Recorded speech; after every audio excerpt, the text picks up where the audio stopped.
Ben-Hadad Raja Aram mengumpulkan seluruh tentaranya. 32 orang raja bersama-sama dia, beserta kuda dan kereta. Lalu ia maju, ia mengepung Samaria dan memeranginya. Kemudian ia mengirim utusan ke kota itu kepada Ahab, Raja Israel, dengan pesan. Beginilah pesan Ben-Hadad, emasmu dan perakmu adalah milikku, dan juga istri-istri dan anak-anakmu yang cantik-cantik adalah milikku. Raja Israel menjawab, katanya, Seperti bicaramu itulah ya tuanku raja. Aku ini, dengan segala yang ada padaku, adalah milikmu. Sesudah itu, utusan-utusan itu kembali dan berkata, Beginilah pesan Ben-Hadad. Memang aku telah menyuruh orang kepadamu mengatakan, emas dan perakmu, istri-istri dan anak-anakmu harus kau serahkan kepadaku. Tetapi besok kira-kira pada waktu ini, aku akan menyuruh pegawai-pegawaiku kepadamu, dan mereka akan menggeledah rumahmu dan rumah pegawai-pegawaimu. Maka segala yang mereka lihat dan ingini, akan mereka ambil dan mereka bawa. Lalu Raja Israel memanggil semua tua-tua negeri itu dan berkata, Camkanlah! Orang ini mengikhtiarkan kecelakaan kita, sebab ia telah menyuruh orang kepadaku, meminta istri-istriku, anak-anakku, emas dan perakku, dan aku tidak menolak memberikannya kepadanya. Lalu kata semua tua-tua dan segenap rakyat itu kepadanya, Jangan dengarkan! Jangan luluskan! sebab itu ia berkata kepada utusan-utusan Ben-Hadad, Katakanlah kepada tuanku raja, segala yang pertama kali kau suruhkan kepada hambamu ini, aku akan melakukannya. Tetapi tuntutan yang kemudian ini tidak dapat kupenuhi. Lalu pergilah utusan-utusan itu dan menyampaikan jawab itu kepada Ben-Hadad. Ben-Hadad menyuruh orang kepada Ahab dengan pesan, Beginilah kiranya para Allah menghukum aku. Bahkan lebih lagi daripada itu, jika rakyat mengikut aku, masih dapat menjemput segenggam penuh debu puing Samaria. Tetapi Raja Israel menjawab, katanya, Katakanlah, orang yang baru menyandangkan pedang, janganlah memegahkan diri seperti orang yang sudah menanggalkannya. Segera sesudah Ben-Hadad mendengar perkataan itu, pada waktu ia sedang minum-minum dengan raja-raja di pondok, berkatalah ia kepada pegawai-pegawainya. Aturlah barisanmu. Lalu mereka mengatur barisannya melawan kota itu. Tetapi tiba-tiba tampillah seorang nabi kepada Ahab, Raja Israel, serta berkata, Beginilah firman Tuhan. Sudahkah kau lihat semua orang yang sangat ramai itu? Bahwasanya pada hari ini, aku akan menyerahkan mereka ke dalam tanganmu, supaya engkau tahu bahwa akulah Tuhan. Lalu bertanyalah Ahab. Dengan bantuan siapa? Jawabnya, Beginilah firman Tuhan. Dengan bantuan orang-orang muda pengiring kepala-kepala daerah. tanyanya pula. Siapakah yang akan memulai perang? Jawabnya, Engkau. kemudian ia menghitung jumlah orang-orang muda pengiring kepala-kepala daerah itu. Ada 232 orang banyaknya, dan sesudah mereka itu, ia menghitung jumlah seluruh rakyat, yakni segenap orang Israel. Ada 7.000 orang banyaknya.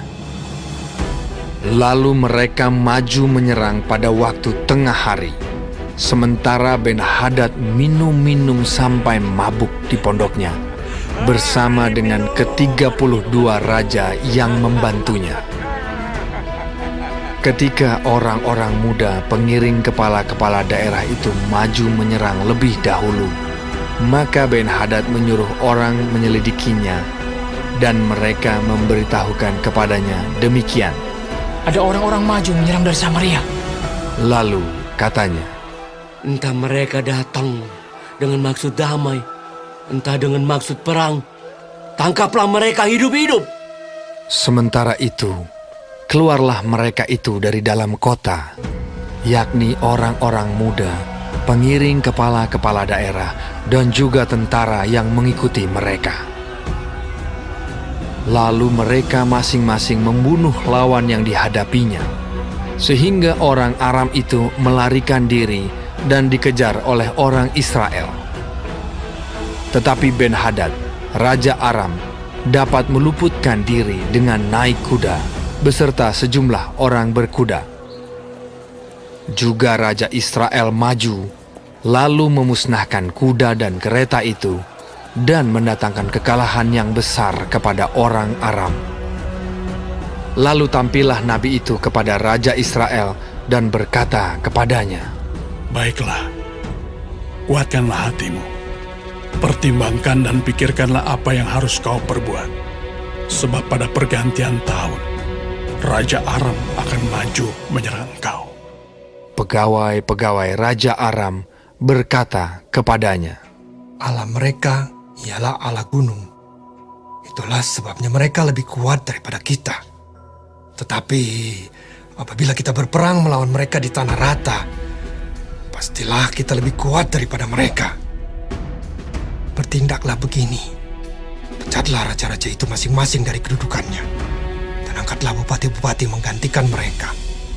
Lalu kerahkanlah tentara sebanyak tentara yang telah gugur dari pihakmu itu. Demikian pula kuda dan kereta sebanyak yang dahulu. Marilah kita berperang melawan mereka di tanah rata. Pastilah kita lebih kuat daripada mereka. Raja mendengarkan usul mereka dan bertindak demikian. Dalam tahun yang berikutnya, Ben-Hadad memeriksa barisan orang Aram. Lalu ia maju ke Afek untuk berperang melawan orang Israel. Orang Israel pun memeriksa barisannya, dan setelah dibekali, mereka berangkat menghadapi orang Aram. Orang Israel berkemah di hadapan mereka seperti dua kawanan kambing, sedang orang Aram telah datang membanjiri negeri itu. Maka tampillah abdi Allah dan berkata kepada Raja Israel, Beginilah firman Tuhan. Oleh karena orang Aram itu telah berkata, Tuhan ialah Allah gunung dan bukan Allah dataran, maka aku akan menyerahkan seluruh tentara yang besar itu ke dalam tanganmu, supaya kamu tahu bahwa akulah Tuhan. 7 hari lamanya mereka berkemah berhadap-hadapan. Tetapi pada hari yang ke-7, mulailah pertempuran. Dan pada suatu hari, orang Israel menewaskan 100.000 orang berjalan kaki dari orang Aram itu. Orang-orang yang masih tinggal melarikan diri ke Afek, ke dalam kota. Tetapi temboknya roboh menimpa ke-27.000 orang yang masih tinggal itu. Sementara itu, Ben-Hadad melarikan diri dan masuk ke kota dan bersembunyi dari satu kamar ke kamar yang lain. Lalu berkatalah pegawai-pegawainya kepadanya, Ketahuilah, kami telah mendengar bahwa raja-raja kaum Israel itu adalah raja-raja pemurah. Marilah kita menaruh kain kabung pada pinggang kita dan tali pada kepala kita, dan dengan demikian keluar menghadap Raja Israel. Barangkali ia akan menyelamatkan nyawamu. Lalu mereka melilitkan kain kabung pada pinggang mereka dan tali pada kepala mereka. Kemudian mereka pergi menghadap Raja Israel sambil berkata, Hambamu Ben-Hadad berkata, kiranya tuanku membiarkan aku hidup. Jawabnya, Masih hidupkah dia? Dia saudaraku. orang-orang itu menganggap hal itu sebagai tanda yang baik. Maka segeralah mereka berpegang pada perkataannya itu, lalu berkata, Memang saudaramu Ben-Hadad. Sesudah itu, berkatalah Ahab, Pergilah, ambil dia. Jadi keluarlah Ben-Hadad mendapatkan dia, lalu diajak naik ke atas kereta. Kata Ben-Hadad kepadanya, kota-kota yang telah diambil bapakku dari pihak bapamu akan kukembalikan. Engkau boleh juga membuat pasar bagimu di Damsik, seperti yang dibuat bapakku di Samaria. Dan aku sendiri, kata Ahab. akan membiarkan engkau pergi dengan perjanjian. Lalu ia mengadakan perjanjian dengan dia dan membiarkannya pergi. Seorang dari rombongan nabi berkata kepada temannya atas perintah Tuhan. Pukullah aku. Tetapi orang itu menolak memukulnya. Lalu ia berkata kepadanya, Oleh sebab engkau tidak mendengarkan suara Tuhan, ketahuilah, apabila engkau pergi daripadaku, seekor singa akan menerkam engkau. Dan ketika orang itu pergi daripadanya, maka seekor singa bertemu dengan dia lalu menerkam dia.